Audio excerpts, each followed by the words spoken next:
గురు పుష్యమి జ్యోతిష్య శాస్త్రంలో అత్యంత పవిత్రమైన మరియు శక్తివంతమైన ముహూర్తాలలో ఒకటిగా చెబుతారు. గురు పుష్యమి అంటే ఏమిటి అని తెలుసుకోబోయే ముందు ఓం నమో నారాయణాయ లేదా జై మహాలక్ష్మి అని కామెంట్ చేయండి.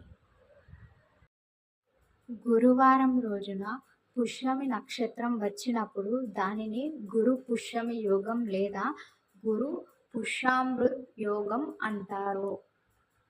నక్షత్రాలన్నిటిలోనూ పుష్యమి నక్షత్రాన్ని నక్షత్రాల రాజు, రాజ నక్షత్రం అని పిలుస్తారు. దీనికి అధిపతి బృహస్పతి గురువు. గురువారం కూడా బృహస్పతికి సంబంధించి కావడం వల్ల ఈ కలయికకు రెట్టింపు శక్తి వస్తుంది.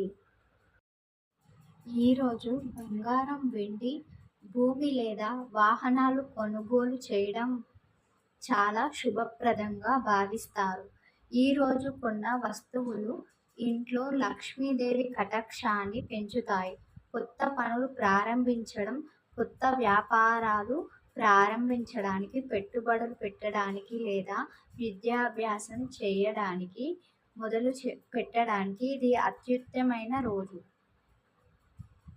జపం మరియు దానం చేయడం వల్ల రెట్టింపు ఫలితం వస్తుంది.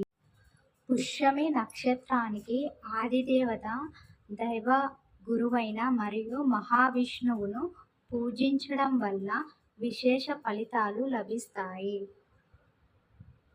ఇంట్లో లక్ష్మీ సూక్తం, విష్ణు సహస్రనామ పారాయణం చేయడం వల్ల నెగిటివ్ ఎనర్జీ తొలగిపోయి సంపద పెరుగుతుంది.